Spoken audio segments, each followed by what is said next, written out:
دیتی ہے دعوت اسلامی گر دل میں ہے چاہت اسلامی، قائم ہو ریاست اسلامی درکار قیادت اسلامی، حل صرف جماعت اسلامی، حل صرف جماعت اسلامی، حل صرف جماعت اسلامی، حل صرف جماعت اسلامی، نہ جھکتی ہے والصلاة والسلام علی اشرف الانبیاء والمرسلین حبیبنا و حبیب رب العالمین۔ واجب الاحترام قائدین جماعت، پہلے تقریباً سٹیج پہ بیٹھے تمام قائدین کا نام آ گیا تھا، اور ایک نام ڈاکٹر خالد مرزا صاحب میرے بڑے محترم بھائی، ان کا نہیں لیا جا سکا، چلیں آپ اکیلے وہ آ گئے آپ کے ساتھ۔ میں نے آپ کے 53 سوالوں کے جواب دیے ہیں، اور ایک سوال اب میرے پاس ہے، 54 ہو جائیں گے، تو میرا خیال ہے 1 گھنٹے کی نشست میں 54 سوالوں کے تفصیل سے جوابات دیے گئے ہیں، اور امیر ضلع کے سوالات الگ تھے، ان کو ملا لیں تو ممکن ہے 65 ہو جائیں۔ اور مجھے ان تمام سوالات کے اندر کوئی ایسی چیز نظر نہیں آئی کہ جماعت اسلامی کی تنظیم کے اندر نیچے کوئی بہت اضطراب ہے، بے چینی ہے۔ یہ سوال جو آپ کی طرف سے آئے ہیں، جب تک جماعت اسلامی قائم رہے گی، اس طرح کے ایسے مختلف سوالات جو ہیں وہ پیدا بھی ہوتے رہیں گے، اور ہر دور کے ذمہ داران اس کے جوابات بھی دیتے رہیں گے۔ مجھے شمس الرحمان سواتی صاحب کہہ رہے تھے کہ ہمارے سوالات جو ہیں ان کا بھی ایک معیار ہونا چاہیے کہ کس لیول کے سوال کرنے چاہیے، تو میں ان کے پاس سے تو خاموشی سے اٹھ کے آ گیا، لیکن آپ سے یہ ضرور کہوں گا کہ محترم میاں طفیل محمد صاحب امیر جماعت تھے، اور وہ ایک اجتماع ارکان میں شریک ہوئے، تو ارکان کے اجتماع کے اندر میاں صاحب چونکہ امیر جماعت تھے تو ان کے لیے الگ سے تھوڑا سا اونچا سٹیج بنایا گیا جس طرح آج موجود ہے، تو نیچے سے ایک رکن جماعت نے سوال بھیجا کہ ہم تو نیچے بیٹھے ہوئے ہیں اور قائدین جو ہیں وہ سٹیج پہ بیٹھے ہوئے ہیں، تو میاں طفیل محمد صاحب سادگی کے اندر اپنا ثانی نہیں رکھتے تھے۔ فی البدیہہ بات کہنا بھی میاں صاحب کے بعد کم لوگوں کو آتی ہے۔ انہوں نے کہا کہ آج تو جو ہو گیا سو ہو گیا، اگلی بار ہم آئیں گے تو آپ گڑھا ایک نکالیے، اس کے اندر قیادت کو بٹھائیے اور اوپر سے مٹی ڈال دیجیے۔ لیکن میں نے تو بہت آغاز میں آپ سے کہا کہ میں نے آپ کے ہر سوال کو مثبت لینا ہے، مثبت لیا ہے۔ اگر اس سے تلخ سوال بھی آپ کے ہوتے تو آپ میرے پیشانی پر اور میرے چہرے پر یہ نہیں پڑھ سکتے تھے کہ میرے صوبہ جو ہے وہ ناراض ہو گئے ہمارے سوالوں سے۔ جسے مرنا نہیں آتا اسے جینا نہیں آتا۔ جو تلخ سوال نہیں سن سکتا نا، جو اپنا انفرادی احتساب نہیں سہ سکتا، وہ اس تحریک کے اندر کبھی بھی کوئی رول ادا نہیں کر سکتا۔ میرے بھائیوں اور میری بہنوں، ہم اللہ تعالیٰ کا جتنا شکر ادا کریں کم ہے کہ اس نے ہمیں ایک ایسی اجتماعیت کے ساتھ وابستہ کیا ہے جو پورے دین کو لے کر اٹھی، دین کے کسی جز کی بات نہیں کرتی، اور اس دین کو یا ایھا الذین آمنوا ادخلوا فی السلم کافہ، اس کی عملی تصویر یہ تحریک ہے۔ انفرادی دائرے میں ہم سے کئی لوگ مذہبی حوالوں سے بہت آگے ہوں گے، جن کے اذکار زیادہ ہوتے ہوں گے روزانہ، جن کی نمازوں کے اندر ممکن ہے خشوع و خضوع ہم سے زیادہ ہوتا ہو، یا جس بات کو انہوں نے سمجھا ہے اس پر زیادہ یکسوئی سے آگے بڑھ رہے ہوں، لیکن تمام دائروں کے اندر دین کو غالب کرنے کی فکر اور دعوت میں اپنی معلومات اور مطالعے کی بنیاد پر کہتا ہوں کہ اس کرۂ ارض پر اگر کوئی تحریک ہے تو وہ جماعت اسلامی ہے۔ کوئی اور مذہبی جماعت اسلامی کی دعوت کے مقابلے کے اندر نہ اس کے پاس دعوت ہے نہ اس کے پاس پیغام ہے،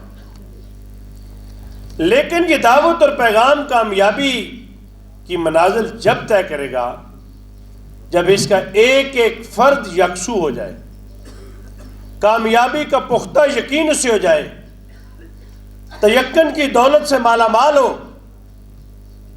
اور اس کے سامنے زمینی حقائق کی تصویریں نہ ہوں. میں زمینی حقائق کے خلاف نہیں ہوں، لیکن زمینی حقائق کی بنیاد پر ساری بلڈنگ کی تعمیر کرنا یہ بھی کرین انصاف نہیں. میں کبھی کبھی کہتا ہوں یہ تو اچھا ہوا کہ جماعت اسلامی کے ارکان رسالت امام صلی اللہ علیہ وسلم کے دور میں نہیں تھے. اگر یہ ارکان جماعت اس وقت ہوتے نا تو غزوہ احزاب کے موقع پر جب پیٹ پہ پتھر باندھ کر رسول اللہ صلی اللہ علیہ وسلم خندق کھود رہے تھے اور ایک بڑی تعداد مسلمانوں سے کٹ کے عبداللہ بن ابی کی قیادت کے اندر الگ بھی ہو گئی تھی، اور حضرت جابر رضی اللہ تعالیٰ عنہ کے گھر سے جب یہ پیغام آیا تھا کہ رسول اللہ صلی اللہ علیہ وسلم سے کہیے کہ کچھ مہمانوں کے لیے 8-10 افراد کے کھانے کا انتظام ہمارے گھر کے اندر ہے، تاکہ آمنہ کے لال اپنے چند قریبی رفقا کو لے کے آ جائیں اور کھانا تناول فرما لیں. حضرت جابر رضی اللہ تعالیٰ جب یہ بات کہی آمنہ کے لال سے تو آپ صلی اللہ علیہ وسلم نے تمام صحابہ کو مخاطب کر کے کہا کہ میرے صحابہ، جابر کے گھر تمہاری دعوت کا انتظام ہو گیا. جابر رضی اللہ تعالیٰ اپنی اہلیہ کا پیغام کا پتہ تھا کہ کتنے لوگوں کے کھانے کی بات ہوئی. تھوڑے پریشان ہو گئے، کہنے لگے یا رسول اللہ صلی اللہ علیہ وسلم اہلیہ نے تو 10-12 لوگوں کے لیے کہا ہے، تو آپ نے تو تقریباً 600 بندوں کو دعوت دے دی. آپ نے فرمایا جابر اپنے گھر ذرا جلدی جاؤ، اہلیہ سے کہو محلے کی عورتوں کو بلائے، وہ روٹیاں پکانے کے اندر اس کی مدد کریں، اور میرے آنے تک ہنڈیا سے ڈھکن نہیں اٹھانا. حضرت جابر گھر میں داخل ہوئے، پریشانی کے عالم میں اہلیہ سے کہا کہ رسول اللہ صلی اللہ علیہ وسلم نے سارے لوگوں کو دعوت دے دی. اہلیہ پوچھتی ہیں کہ آپ نے بتایا تھا کھانا کتنا ہے؟ کہنے لگے ہاں میں نے بتایا تھا. تو پھر کہا کہ تمہیں پریشان ہونے کی کیا ضرورت ہے، وہ جانے اور ان کا کام جانے. آمنہ کے لال آگے ہیں، آپ نے کھانا تقسیم کرنا شروع کیا ہے. روایات کے اندر یہ بات موجود ہے کہ تمام لوگوں نے پیٹ بھر کے کھانا کھایا ہے اور پھر کھانا بچ گیا ہے، اور آپ نے فرمایا کہ جابر اپنی اہلیہ سے کہو یہ جو خواتین اس کے کام کے اندر معاونت کے لیے آئے ہیں انہیں بھی کہیں کہ یہ بھی کھانا تناول فرما لیں. فضائے بدر پیدا کر، فرشتے تیری نصرت کو اتر سکتے ہیں گردوں سے کتار اندر کتار اب بھی، لیکن اگر جماعت اسلامی کے ارکان تذبذب کے شکار ہوں، یکسو نہ ہوں، نہ قیادت کے فیصلوں پر، نہ اپنے دعوت اور اس کے پیغام پر. عدی بن حاتم آئے تھے نا، عدی بن حاتم سردار تھے، اچھا خاصا آج کی اصطلاح میں دکانوں کا کرایہ جاتا تھا، زمینوں سے اناج آتا تھا. ان کی بہن نے انہیں قائل کیا تھا کہ عدی ان کا دین قبول کر لو، میرا دل گواہی دیتا ہے کہ ان کا دین غالب آ جائے گا. اور دوسری بات جو انہوں نے کہی، انہوں نے کہا کہ عدی ان کا دین اگر غالب نہ بھی آیا نا، جماعت اسلامی کے ارکان اس بات کو پلے باندھ دیجئے، میری بہنیں بھی اس بات کو پلے باندھ لیں.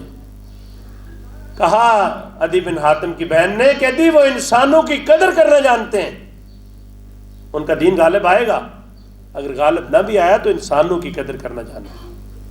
عدی بن حاتم سامنے بیٹھ کے آمنہ کے لال نے چہرے کو دیکھا ہے. 2022 کا اگر آدمی کہتا ہے میں ٹھٹ دی ہیں بجھ جانا گلا، تو وہ تو رسول اللہ صلی اللہ علیہ وسلم تھے نا. اللہ کے بعد ان کی بڑی ذات تھی، سارے نبیوں کے رتبے بڑے ہیں، لیکن آقا کا منصب جدا ہے. ہم نے اپنے بڑوں سے سنا ہے، صرف اللہ ہی ان سے بڑا ہے. عدی بن حاتم کے چہرے کو دیکھا ہے، سینے پہ ہاتھ رکھتے کہا کہ عدی تذبذب کا شکار ہو، سوچتے ہو اسلام قبول کر لوں یا نہ کروں، سوچتے ہو ان کا دین پتہ نہیں غالب آئے گا نہیں آئے گا. آپ نے فرمایا کہ عدی ایک عورت بیت اللہ کے طواف کے لیے آئے گی، سونے سے لدی ہوئی ہوگی، کسی چیز کا خوف اس عورت کو نہیں ہوگا. اور عدی سنو، سنا سے لے کر خضر موت تک سفر کرتے ہوئے اسے کوئی پریشانی لاحق نہیں ہوگی. یہ شام کا علاقہ ہے، موت خضر موت، جیسے لوگ خضر موت پڑھتے ہیں. آپ نے کہا سنا سے لے کر موت خضر موت تک ایک اور پھر فرمایا، آپ نے فرمایا کہ دی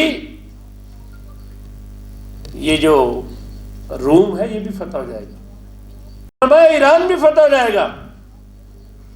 عدی بن حاتم کی آنکھیں کھل گئیں. کہتا ہے روم اور ایران فتح ہو جائیں گے. آپ نے فرمایا میرے ساتھی ذرا اندازہ کیجئے آپ کس طرح ذہن پہ اثر کر رہے تھے. میرے ساتھی زکوٰۃ لے کر نکلیں گے اور کوئی زکوٰۃ لینے والا نہیں ہوگا. آپ نے جب کہا کہ روم اور ایران بھی فتح ہوں گے تو عدی یہ ساری باتیں سن کے کہتا ہے یا رسول اللہ ہاتھ بڑھائیے، میں آپ کے ہاتھ میں بیعت کرتا ہوں. اگر آپ شام غریبہ منانا شروع کر دیں، اپنی محرومیوں کی تذکرے شروع کر دیں اور امید کا کوئی چراغ آپ روشن نہ کر سکیں تو آپ جان لیجئے کہ آپ کا اس طریق سے تعلق نہیں جس کا آپ دعوے دار ہے. آپ کے خطیب اور مقرر کہتے ہیں کہ ہماری دعوت اسی دعوت کا تسلسل ہے جو فاران کی چوٹی پر کھڑے ہو کر آمنہ کے لال نے دی. اس دعوت کے تسلسل کی بات کرنے والے ارکان ہزاروں اور لاکھوں میں تنخواہ لینے کے باوجود انفاق فی سبیل اللہ کی اپیل پر ان کے رنگ پھیکے پڑتے ہیں. تو ایک تصویر تو ذرا دیکھتے چلیں ہم سب. ایک مہمان آ گیا آمنہ کے لال کے پاس، کاشانہ نبوی کے اندر کوئی چیز نہیں ہے اس کو کھلانے کے لیے. آپ نے اپنے ساتھی سے کہا کوئی ہے جو اس بھوکے مہمان کو کھانا کھلائے اور اللہ رب العالمین اس کے ساتھ رحم کا معاملہ فرمائے گا. ایک صحابی کہتے ہیں یا رسول اللہ مجھے دے دیں، میں لے جاتا ہوں. گھر پہنچتے ہیں، اہلیہ سے پوچھا کھانا کتنا ہے گھر میں؟ اہلیہ کہتی ہے ایک ہی آدمی کھانا کھا سکتا ہے، آپ نے بھی کھانا ہے آپ کے بچوں نے بھی کھانا ہے. کہا اچھا، مہمان کے سامنے کھانا رکھنے کے ساتھ ہی چراغ گل کر دینا ہے، صفائی کے بہانے اس لالٹین اور بتی کو، تاکہ میں اس کے ساتھ بیٹھ کر محسوس اسے کراؤں کہ میں کھانا کھا رہا ہوں. اور جب اس مہمان نے پیٹ بھر کے کھانا کھایا، ان کے بچے بھی بھوکے تھے اور خود ان بھی بھوکے سوئے. صرف رات ہی تو گزری تھی نا، کتنی راتیں گزر جاتی ہیں ہماری، کوئی نوید اور خوشخبری تو نہیں ملتی. صبح رسول اللہ صلی اللہ علیہ وسلم کے پاس آئے. آمنہ کے لال نے اپنے ساتھی کو دیکھا اور کہا میرے ساتھی، رات کو تیری مہمان نوازی رب کائنات کو اتنی پسند آئی ہے کہ سورہ حشر کی وہ 8 نمبر آیت کیا ہے کہ جو لوگ اپنی ضرورتوں پر دوسروں کو ترجیح دیتے ہیں، یہی ہے سورہ حشر کی ہے نا. ہاں وہ جو صرف دوسروں کو ترجیح دیتے ہیں اپنی ضرورتوں پر دوسروں کو، اللہ تعالیٰ کے ہاں ان کا بڑا درجہ ہے. ایک کھانا ہی تو کھلایا تھا نا، اور ایک کھانے پہ اگر آئے تو اتر آئے اور تا صبح قیامت لوگ اس کا مطالعہ کریں تو کتنا بڑا اخلاص اور اثار تھا. اس لیے میرے بھائیوں ہم اس تحریک کے کارکن ہیں. چھوٹی چھوٹی باتیں لے کے بیٹھ جاتے ہیں، گرہ کھولنے پہ تیار ہی نہیں ہوتے، کسی کو معافی دینے پر بھی تیار نہیں ہوتے. آمنہ کے لال کا اسوہ تو ذرا دیکھیے، آپ کے صحابہ کو اسوہ تو ذرا دیکھیے نا. حضرت ابو ذر کی زبان سے جملہ نکل گیا ہے، انسانی معاملہ ہے. آپشن کے بچے اور کالی ماں کے بیٹے. جب میں پرائمری میں پڑھتا تھا نا، 4 یا 5ویں کلاس کے اندر ہماری نصابی کتاب نکالنی ہوتی، وقت گزرنے کے ساتھ ساتھ وہ ساری چیزیں نصاب سے ختم. نبی صلی اللہ علیہ وسلم تک پیغام پہنچ گیا کہ میرے بلال کو ابو ذر نے کالی ماں کا بیٹا کہا. یہ فواد چودھری ہوتا نا یا شیخ رشید کھڑا ہو جاتا دلیل دینے کے لیے کہ کالی ماں کے بیٹے تھے نا. رسول اللہ صلی اللہ علیہ وسلم نے کہا کہ ابو ذر جلدی جا کر بلال کو راضی کر لو، کہیں ایسا نہ ہو کہ اللہ اور اس کا رسول تم سے ناراض ہو جائے. حضرت ابو ذر بھاگ کے جاتے ہیں، کہتے ہیں بلال میں اپنا چہرہ ریت پہ رکھتا ہوں، تم اپنا پاؤں میری گردن پہ رکھو تاکہ وہ الفاظ جو انسانی کمزوری کی وجہ سے میری زبان سے نکلے میرے نفس کی اصلاح بھی ہو جائے اور تمہارا کلیجہ بھی ٹھنڈا ہو جائے. سیدنا بلال کا اسوہ ذرا دیکھیے، حضرت ابو ذر سے لپٹ جاتے ہیں، کہتے ہیں میں اس چہرے پر اس گردن پر پاؤں کیسے رکھ سکتا ہوں جسے نبی اکرم صلی اللہ علیہ وسلم نے محبت کی نگاہ سے دیکھا. محمد رسول اللہ والذین معہ اشداء علی الکفار رحماء بینہم. حضرت ابو بکر صدیق جن کے بارے میں آمنہ کے لال نے فرمایا لوگوں میں نے ساری دنیا کے انسانوں کے سانات کا بدلہ چکا دیا سوائے ابو بکر صدیق کے. اس کے احسانات کا بدلہ رب کائنات ہی چکائے گا. بیٹھے ہیں, حضرت بلال بھی پاس بیٹھے تھے. بڑا گہرا رشتہ ہے حضرت ابوبکر صدیق حضرت بلال کے ساتھ. امیہ کی غلامی سے منہ مانگی رقم حضرت ابوبکر صدیق نے دی تھی. ابو جہل نے تو مداخلت کرتے ہوئے کہا تھا کہ عرب کا دستور نہیں ہے کہ جب کسی کا ٹرائل ہو رہا ہو, جب کسی کا ریمانڈ لیا جا رہا ہو, اس عرصے کے اندر اس کی خرید و فروخت کی جائے. ریمانڈ کے درمیان مجرم کو بھی جیل نہیں بھیجا جاتا. تو پلٹ کر امیہ نے کہا کہ اگر اس نیم مردہ آدمی کے ابو بکر صدیق مجھے دگنے پیسے دیتا ہے تو آپ کو کیا اعتراض ہے. وہ رقم دیتے, امیہ کی غلامی سے بلال رہا ہو کر رسول اللہ صلی اللہ علیہ وسلم کے گھر آ جاتے ہیں. اور روایات کے اندر آتا ہے کہ رسول اللہ صلی اللہ علیہ وسلم کی بیٹی, دیکھا نا حبشی النسل ہے, اچھا قد ہے, موٹے موٹے جوڑ ہے, تو قریب آ کے بیٹھ جاتی ہیں, کہتی ہیں کہ بلال حبشہ کیسا ملک ہے, یہ چائنا کا بندہ آ جائے تو ہمارے بچے بھی تو غور سے اس کو دیکھیں نا قریب سے, چھوٹی سی ناک, چھوٹا سا منہ, چھوٹا سا چہرہ. تو حضور کی بیٹی نے اس کے پردے کے کام بھی نہیں آئے تھے. دیکھا نا قوی الجثہ آدمی ہے, بڑے بڑے ہاتھ پاؤں ہیں. پوچھا بلال حبشہ کیسا ملک ہے. سیدنا بلال کہتے ہیں غلاموں کا کوئی ملک نہیں ہوتا. میرا باپ بھی بک کے آیا تھا, میں بھی اسی طرح بک کے آیا. کہا غلاموں کا کوئی ملک نہیں ہوتا. وہ ابو بکر صدیق جو ان کے پہلے استاد تھے, اور یہ پہلے استاد میں ایسے نہیں کہہ رہا, میں نے واقعات کے اندر یہ بات پڑھی ہے. حضرت بلال کہتے ہیں میں ایک دن سیاہی کی دوات بنا رہا تھا. اب تو رواج ختم ہو گیا, ہم خود اپنے ہاتھ سے سیاہی کی دوات بناتے تھے. بڑی احتیاط سے بھی سیاہی ڈالیں, اس میں کپڑا کچھ لوگ ڈالتے تھے, آج کل سپنج ڈال لیتے ہیں. تو وہ دوات میں پانی ڈالتے, کبھی پانی زیادہ ہو جاتا, پھر کم کرنا پڑتا. تو ہاتھ کے پور جو ہوتے ہیں, جنہیں آپ فنگر ٹپس کہتے ہیں, ان پر سیاہی لگی جاتی تھی. حضرت بلال کے کالے ہاتھوں کو سیاہی لگ گئی. اسی اسرا میں ابو بکر صدیق رضی اللہ تعالیٰ عنہ کمرے میں داخل ہوئے. بلال کے ہاتھوں کو لگی سیاہی کو دیکھا, آگے بڑھتے ہیں, حضرت بلال کے دونوں ہاتھ پکڑتے ہیں اور ان دونوں ہاتھوں کو چوم لیتے ہیں. بلال کہتے ہیں میں حیرت کے اندر ڈوب گیا, میں غلام ہوں, انہوں نے مجھے رہا کرایا ہے, یہ میرے استاد ہیں, میں ان کا رہین منت ہوں, اور یہ میرے ہاتھوں کو انہوں نے چوما, اور وہ بھی کالے ہاتھوں کو. کہتے ہیں میری حیرت کو توڑتے ہوئے ابو بکر صدیق رضی اللہ تعالیٰ نے کہا کہ بلال تم نے نبی اکرم صلی اللہ علیہ وسلم کا فرمان نہیں سنا کہ طالب علم کے ہاتھ کو لگی ہوئی سیاہی رب کائنات کو شہداء کے خون کے برابر عزیز ہوتی. بلال کہتے ہیں پھر میں نے وہ ساری سیاہی باقی بچے ہوئے ہاتھوں پہ بھی مل لی. اگر اللہ کو اتنی عزیز ہوتی ہے تو انہیں پھر پوروں تک نہیں رہنا چاہیے, اسے پورے ہاتھ پہ لگنا چاہیے. ہم اسلامی تحریک کے کارکنوں نے کا دعویٰ کرتے ہیں, ہم اپنی دعوت کو اس دعوت کا تسلسل قرار دیتے ہیں, لیکن اپنی ترجیحات کے تعین کے اندر بڑے سمجھدار ہیں. حقوق کا پتہ ساری جماعت اسلامی کے ارکان کو ہے, اور فرائض کا کم لوگوں کو علم ہے. یہ دین فطرت ہے. اس لیے یہ شادی کے موقع پر بھی جو 3 آیات نکاح کے اندر تلاوت کرتے ہیں نا علماء, نبی صلی اللہ علیہ وسلم کی سنت ان میں تقوی اختیار کرنے کی طرف. تینوں آیات کے اندر آدمی پریشان ہوتا ہے, خوشی کا موقع ہے, اور یہ تینوں آیات جو پڑھ رہے ہیں مولانا صاحب ان میں تقوی کی طرف توجہ کیوں دلاتے ہیں؟ اس سے کہ 2 خاندانوں کے درمیان ایک نئے خاندان کی بنیاد رکھی جا رہی ہے, اور کوئی مرد کوئی اپنے آپ کو برتر نہ سمجھے, اور بیٹی والا کسی درجے کے اندر اپنے آپ کو کمتر نہ سمجھے. کوئی بالا دست اور کوئی زیر دست نہیں ہے, دونوں کے حقوق اور فرائض ہیں, اور دونوں نے اپنے حقوق اور فرائض کے اعتبار سے حساس ہونا ہے, رب کائنات کے حضور اس کے بارے میں جواب دینا ہے. اور یہ حساسیت ذمہ داریوں کے درمیان بھی ہے.